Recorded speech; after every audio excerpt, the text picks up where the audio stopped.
Bonjour à tous et aujourd'hui dans cette vidéo nous allons parler base de données. Et lorsqu'on parle base de données sur Symfony, on va systématiquement parler de Doctrine. Alors c'est quoi Doctrine? Doctrine était un ORM, Object Relation Mapper. C'est une dépendance qui va nous permettre en fait d'interagir avec notre base de données via des fonctions et autres. Donc, pour commencer, lorsque nous avons créé notre projet, si on a utilisé le website skeleton via Composer ou le flag-full via l'installeur de Symfony, il nous met par défaut une dépendance qui se nomme ORMPack. Donc je vous invite à aller voir symfony.sh. C'est un site créé par Symfony, c'est le Symfony Recipe Server. Et en fait, c'est tous les bundles en fait qui sont officiels ou contribuables du framework Symfony et qui peut être aussi utilisé à part sur d'autres projets. Par exemple, Laravel utilise certains composants de Symfony. Donc si je viens au niveau de ma recherche et je tape ORM, je trouve plusieurs dépendances qui sortent. Donc ici, je trouve ici mon ORM pack. Et en fait, dedans, si je vais chercher, je me retourne sur Packagist. Donc Packagist est un site qui gère toutes les dépendances de PHP. Lorsqu'on crée en fait une commande composer, c'est là où il va aller chercher la dépendance. Donc boum. Et là, en fait, on a la doctrine ORM, doctrine bundle et les migration bundle qu'on va parler juste après. Donc pour commencer, on n'oublie pas de démarrer notre serveur avec Symfony. Avec la commande Symfony serve, hop, boum. Et on a notre lien ici. Donc là, je vais ouvrir une nouvelle onglet. Hop, je rafraîchis. J'ai bien mon application qui tourne bien. Donc, avant toute chose, j'ai fait quelques petites modifications sur le projet au niveau de mon template. J'ai juste changé, en fait, j'ai utilisé le Bootstrap Starter Template comme écrit ici et importer jQuery complètement jQuery parce que j'avais la version slim donc qui contient moins de fonctionnalités de jQuery. Donc j'ai juste changé ces deux choses. Donc on est parti. Premièrement, il va falloir créer notre base de données. Si vous vous rappelez, on a un fichier .env et dedans on a une variable qui se nomme database URL. Donc ce database URL, il va en fait nous permettre de se connecter à notre base de données. Donc moi, pour ma part, j'utilise MySQL. Vous pouvez très bien utiliser MariaDB ou une autre gestionnaire de base de données. Comme cité ici dans les commentaires, on peut utiliser PostgreSQL ou SQLite, ou on peut même complètement utiliser du NoSQL comme MongoDB. Donc on va venir à ce niveau-là et on va changer petit à petit notre configuration. Donc là, il me dit DB user, donc notre identifiant pour se connecter à notre base de données. Pour ma part, moi, j'ai admin. Hop, et ici, j'ai admin pour le mot de passe. Si vous êtes sur WAMP ou MAMP, si vous êtes sur WAMP, c'est le mot de passe, il n'y a rien. Et le identifiant, c'est root. Si vous êtes sur MAMP, c'est root. Après, si vous êtes sur Linux, vous pouvez très bien configurer vos identifiants pour vous connecter à votre base de données. Donc là, ici j'ai mon port, enfin mon lien pour se connecter à la base de données qui est 127.0.1.33.06 qui est le bon. Et je crois que sur moi ça reste la même chose, c'est le port 3306. Et ici, on a ici DBN, donc le nom de notre base de données, de comment on va nommer notre base de données. Pour ma part, je vais mettre ici blog-tuto. Je sauvegarde mon .env. Et je vais venir au niveau de ma console. Et en fait, on a ici des listes de commandes qui se nomment doctrine. Si je fais ici phpbin console doctrine, j'ai ici toute une liste qui va me permettre d'interagir avec doctrine. Donc là, on a validate, update, create, SQL, on peut avoir des QL, par exemple là faire une query par exemple, en DQL ou en SQL, on parlera de ça plus tard. On a ici doctrine database create pour créer la base de données, ça c'est pour supprimer la base de données par exemple, etc. Donc hop,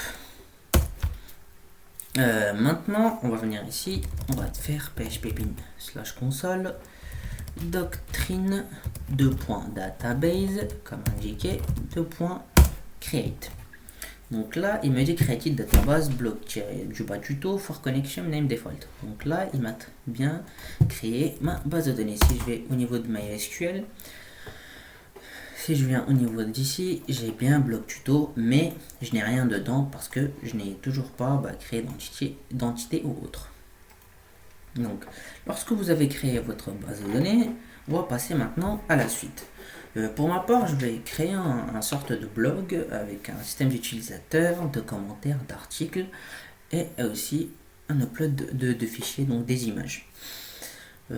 Alors, on avait parlé dans le dossier SRC, on a un dossier qui se nomme entité. Donc ce dossier-là va contenir toutes nos entités. Alors nos entités, ça va être un petit peu notre logique métier de notre application. Exemple, pour un site e-commerce, on pourra retrouver ici une entité user qui va être pour tout ce qui est utilisateur, une entité par exemple product pour tout ce qui est produit, et une entité par exemple note pour des notes, une entité commentaire pour des commentaires, etc. Donc pour notre part, on va, vu qu'on va créer un blog, donc on va créer une entité article pour commencer. Alors, on peut faire ça à la main, mais l'équipe de Symfony, il nous facilite un petit peu la tâche et on a un package qui se nomme Maker Bundle. Alors, si je vais dans les détails et que je vais sur GitHub par exemple, je peux très bien ici directement atterrir sur la documentation. Donc c'est un petit peu comme la liste de doctrine, on a une liste de commandes qu'on pourra utiliser.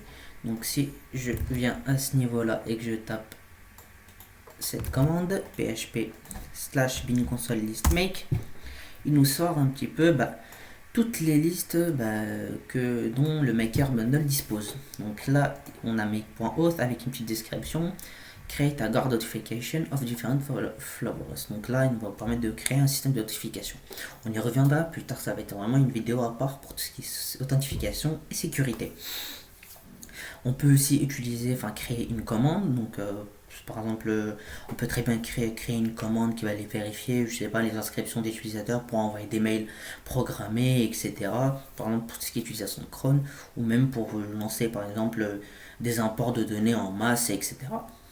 On peut faire un mail contrôleur. Donc si vous comprenez, c'est qu'on peut créer un contrôleur avec cette commande. Il va nous permettre de créer la chose. On peut faire un make CRUD. Donc un CRUD c'est create, read, update, delete. Donc créer, lire, modifier et supprimer. Donc généralement sur n'importe quelle application on dynamique on est amené à faire ceci. Et là, notre commande qui nous intéresse, c'est le make entity. Ne vous inquiétez pas, toutes les autres commandes, on va les utiliser, presque toutes.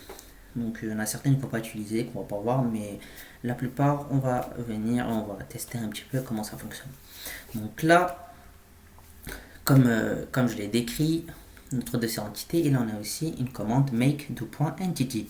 Donc là, ils nous disent permettre de créer des classes doctrine pour notre logique métier. Donc on va venir à ce niveau là et faire un php bin console make entity. Hop, quand je lance la commande, la commande va interagir avec moi, elle va me dire salut, que veux-tu que je crée. Donc là il te dit donne un nom à ton entité. Donc nous on va créer un système de blog. Je vais d'abord créer un article. Donc je vais créer une entité qui va se nommer article. Comme vous pouvez le voir, je l'écris au singulier parce que c'est un article. Donc je lance. Lorsque j'ai fait ceci, rien qu'en faisant cela, il va me créer deux fichiers. Donc un article.php dans le dossier entity, qui est ceci, qui va représenter notre table article en gros. Mais ça on appelle une entité parce que on utilise une ORM. Et un article repository, ça qui va nous permettre de récupérer les données, mais on y reviendra plus tard. Donc maintenant il me dit que veux-tu comme propriété dans ton entité. Lui de base il a créé un ID pour cette entité-là qui se nomme article avec un système de generated value, pardon, c'est pour auto-incrémenter en gros. Donc lui, il utilise un système de annotation, pardon, qui va être ensuite interprété dans le migration, donc dans le C-migration, qui va permettre de créer des migrations. On y reviendra plus tard. Donc on est parti. De quoi on a besoin pour un article? Donc pour ma part, j'ai besoin d'un title. On écrit bien le nom de la classe en majuscule, mais le nom de propriété, on les laisse en minuscule. C'est très important. C'est un petit peu notre convention. Donc j'ai besoin d'un title. Donc je dis, là il me dit quelle propriété de nom tu veux. Donc là il m'a dit tape la propriété. Donc moi je lui dis title. Là il me dit de quel type de champ veux-tu que cette propriété soit. Donc là il me propose par défaut une propriété de type string. Donc un champ de type texte. Enfin pardon, de type string. Mais je peux très bien mettre autre chose. Donc si je fais point d'interrogation, il me dit si tu fais point d'interrogation, tu peux voir tous les types dont je dispose et tu peux te proposer. Donc si je fais ceci, voilà. Là j'ai des types string, text, boolean, integer, où on peut mettre small int ou big int, donc pour vraiment beaucoup de chiffres. On a vu les floats, on a aussi les décimales. On a ici les relations, on reviendra plus tard. Donc pour faire des relations, par exemple, un utilisateur peut créer plusieurs articles, alors qu'un article peut appartenir à un seul utilisateur, etc. Là, on a object type, donc ici on a ça va être du JSON, de l'objet ou des tableaux. Et on a ici les champs de type date, et on a ici les autres champs. Donc pour ma part, ce sera un champ, le title, donc le titre, ça va être un champ de type string. Donc je tape sur entrée, donc par défaut c'est string, mais je peux très bien changer. Là il me dit la longueur de ta chaîne de caractères. Vu que c'est un varchar si vous voulez, le type string, donc il y a une limite de length. Donc là il me propose par défaut 255 caractères, je lui dis oui, pourquoi pas. Là il va me dire dans la base de données, est-ce que tu veux que ce champ là soit nul ou pas. Par défaut, il me propose non nul, mais je peux très bien le mettre nul. Donc pour ma part, je dis non, il ne faut pas qu'il soit nul. Hop. Rien qu'en faisant cela, je viens de créer ma première propriété, donc mon premier champ de ma table article, donc de mon entité article, qui est en fait un title avec le getter et les setters. Donc c'est très important pour Doctrine, ce qui va lui permettre en fait de récupérer ou de insérer des données. On y reviendra plus tard. Donc là, il me dit est-ce que tu vas ajouter une nouvelle propriété. Donc écris là, ou si tu as fini de faire de créer tes propriétés, tu peux appuyer sur entrée et pour finir le truc. Donc là j'ai besoin, je lui dis non, donc j'ai besoin d'une description pour que la personne elle écrit son article.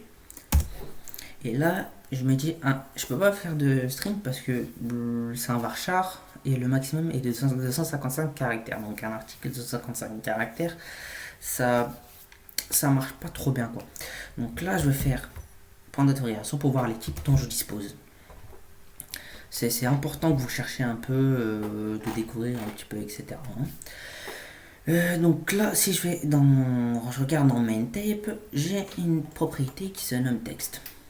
Donc si je vais ici, je vais lui dire texte. Je lance. Et là, comme vous voyez, il ne me propose pas de longueur parce que texte, en fait, c'est la propriété. Donc texte, qui va nous permettre de mettre beaucoup de texte dedans. Donc là, il me dit, est-ce que tu veux que ça soit nul? Je lui dis oui ou non. Donc moi, pour mon part, je vais laisser non. J'ai besoin quand même d'une description. Maintenant, de quoi en plus j'ai besoin? Donc j'ai mon titre, j'ai ma description. Je vais faire une propriété qui se nomme published. Published. Et je vais faire ici boolean. Donc ça va être un booléen 1 ou 0 pour dire si l'article est publié ou non. Alors, est-ce que tu veux que ça soit nul? Je lui dis non, obligatoirement, ça soit par défaut oui ou non.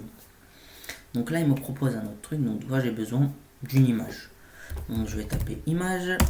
Ça va être une string 255 caractères. Donc là, en fait, on va juste mettre le nom de notre image qu'on va en fait ensuite aller piocher et chercher dans notre dossier public. Mais pour ça, ça va être une autre vidéo. On va parler de l'upload de fichiers sur Symfony, donc on y reviendra plus tard. Hop, donc 250 caractères par défaut, oui. Et il me dit est-ce que tu veux que ça soit nul ou non. Donc là, je lui ai dit non, yes, non, faut que ça soit pas nul. Il faut que carrément il y ait une image. Ok, maintenant, pour l'instant, je vais m'arrêter ici. J'ai un titre, une description, une image, et il faut savoir ce que l'article est publié ou non. Hop, lorsque je termine, je dois maintenant créer des migrations. Alors je m'explique. Les migrations, c'est un petit peu notre ordre de base de données. Exemple. Maintenant, je vais créer mon entité article.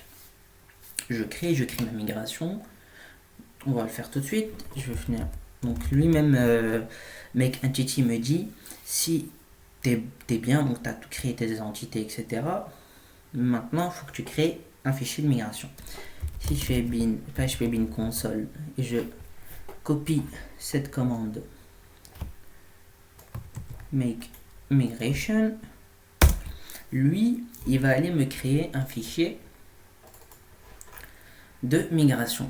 Et si je regarde en fait dans ce fichier là, c'est tout simplement une requête SQL. Donc là, il me dit create table article. Et là, il me dit un ID de type int auto-increment et qui soit pas nul. Un title varchar de 255 caractères, qui ne soit pas nul. Une description, etc. etc. C'est un petit peu, donc comme je vous ai dit, c'est l'ORM, donc elle va traduire un petit peu comment nos entités vont être en base de données, donc comme des tables. Ok, donc les migrations vont nous permettre en fait de créer plusieurs fichiers. Et donc là, comme je vous ai dit, je viens de créer mon entité article, mais je me dis, au fur et à mesure de mon développement, j'ai oublié par exemple de créer mon entité commentaire. Là, lorsque je vais lancer mes migrations, lui en fait il va sauvegarder la dernière migration en cours. Je crée mon entité article, je crée une nouvelle migration. Lui, il va pas aller se refaire chier à refaire toutes les migrations. Non, ça serait un peu con. Et de requêtes pour rien. Donc lui, il va aller voir dans la base de données. On a, je sais pas s'il me l'a fait. Donc voilà, on a une table XML Migration Version. Et dans cette table-là, il va en fait mettre la dernière migration qui a été exécutée, donc le dernier fichier qui a été créé ici. Et donc il va aller à partir de celui-ci exécuter toutes les migrations après. Donc pour pouvoir exécuter notre migration, on a ici une console. Donc là il me dit va regarder ton fichier version dans migration. Donc là il me met juste la date en fait actuelle. Donc version, le nom version date. Et là, il me dit, regarde bien, est-ce que tout ce que tu as demandé est bon. Donc n'hésitez pas vraiment à regarder, ou si vous voulez aussi modifier ici. Mais si vous avez bien fait les choses au niveau de l'entité, je pense pas qu'il y ait de problème ici. Ok, on est parti. Là, il me dit, si t'es bon, tu peux ici lancer ta migration avec cette console-là. Donc rappelez-vous, doctrine.database.create nous permettait de créer la base de données. Donc là, doctrine.migration.migrate va nous permettre de lancer notre migration, donc d'appliquer nos entités en base de données. Donc php bin console php bin / console doctrine migration migrate. Hop, je lance et il me dit attention, celui-ci va lancer des migrations, es-tu sûr de continuer? Donc je dis oui. Hop, et là on peut voir ici les migrations ont été effectuées. Et si je vais au niveau de ma base de données que je rafraîchis, j'ai bien ici une entité article. Hop, donc maintenant qu'on a nos entités, notre entité qui a été créée, on va aller un petit peu au niveau de notre contrôleur, on va afficher un article. Donc je vais venir à ce niveau là et je vais juste retirer tout ceci. parce que ça ne sert à rien. C'était juste pour l'exemple de tout à l'heure. Ok, hop, je rafraîchis, tout marche bien. Ok, on est parti. Ok, donc comme vous pouvez le voir, entité c'est une classe PHP, donc qui est en fait notre table article en base de données. On va venir au niveau de notre fonction homme, donc notre page d'accueil. On va ici initialiser un nouvel article. Donc je vais finir créer une variable article et je vais faire new article comme ceci. Et surtout, je n'oublie pas d'importer le namespace app/entity/article. Donc là, notre entité, elle est.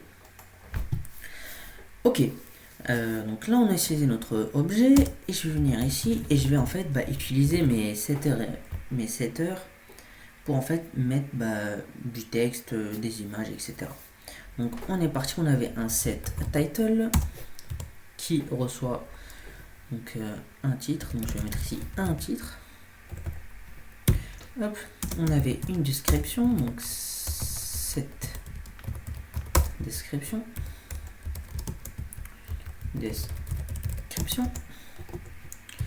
On avait une image, cette image, une image pour l'exemple, et on avait un boolean, donc c'était le set published, donc je vais mettre un 1 pour dire que c'est publié. Donc je vais venir à ce niveau là et donc passer ma variable article comme ceci. Hop. Rien que là, je viens de créer virtuellement mon premier article parce qu'il n'est pas vraiment enregistré en base de données. On verra ensuite tout à l'heure comment faire ceci. Ok, on est parti, let's go. On va se rendre sur notre index.html et je vais venir ce niveau là supprimer cette div. Je vais mettre ici double accolade article. Ok, donc là il me dit que entité article est un objet et non pas une string. Donc là il peut pas l'afficher parce que c'est pas une chaîne de caractères. Donc si je dump mon article, pardon, comme ceci,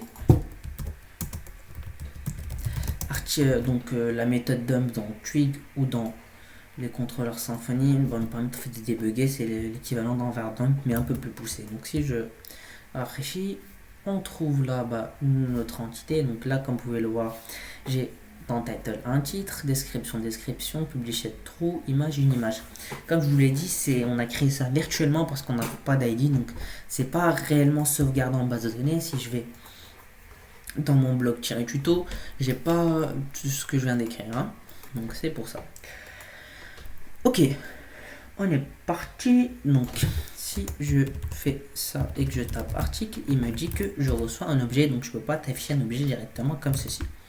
Si je viens à ce niveau là, je peux accéder aux propriétés avec un point.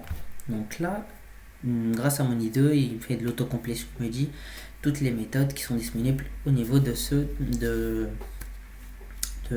entité là.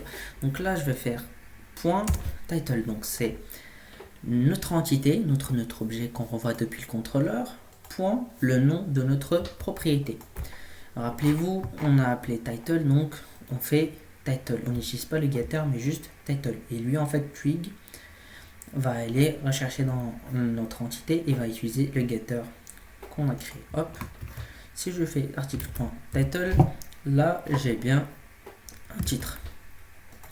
Je vais dupliquer ceci et je vais faire get description et j'ai bien une description. Je vais juste mettre un BR entre chaque truc pour que ça sépare bien. Hop, comme ceci. Et je vais mettre ici une image pour notre image, hein. Voilà une image. Et je vais venir ici faire une condition qui est en fait qui va nous dire si article.published est égal à 1, tu m'affiches ce qu'il y a dans la boucle.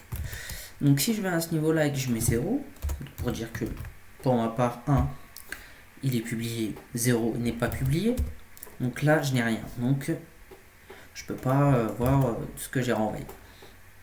Ok, maintenant, on avait un petit peu comment afficher notre premier article. Maintenant, ceci n'est pas très dynamique parce qu'on va pas aller s'amuser à chaque fois faire des setters, setter directement notre texte, etc. On peut, par exemple, créer un formulaire où la personne va créer notre article, pardon, et l'ajouter par elle-même. Ok, donc, mais avant toute chose, on va juste voir comment persister notre article en base de données. Donc, comment enregistrer ce que l'on vient de faire en base de données. Hop. Ok. Rappelez-vous, notre home controller étant d'une classe abstraite qui s'appelle abstract controller. Dans ce contrôleur-là, on aura besoin d'importer doctrine. Donc la convention se dit qu'on crée une variable em, on va faire 10 get doctrine, donc récupère-moi doctrine et récupère-moi le manager. Donc le manager, c'est celui qui va permettre en fait de persister en base de données ou de supprimer. Ok. Donc si je fais em persiste article et que je rafraîchis, normalement il m'insère ceci en base de données. Si je rafraîchis, je n'ai rien, c'est tout à fait normal parce que lorsqu'on persiste, on a besoin de flécher, donc de terminer la requête. On aura une autre méthode qui se nomme flush et voilà. Rien que ça, on a notre article qu'on vient de faire qui va être persisté en base de données. Si je rafraîchis, boum. Je peux voir au niveau de ma debug bar ici que j'ai un nouveau truc qui vient d'apparaître qui est database query. Donc si je clique dedans, je peux voir ici des nouvelles choses. Là, je regarde et je vois une requête SQL qui se nomme insert into article title description avec toutes les valeurs que j'ai mis. Donc si je viens à ce niveau-là et que je rafraîchis, on voit très bien que là, j'ai un ID, un titre description et j'ai bien persisté mon article. Ok, c'était tout pour cette vidéo. Dans la prochaine vidéo, on va voir un petit peu comment utiliser les formulaires pour créer notre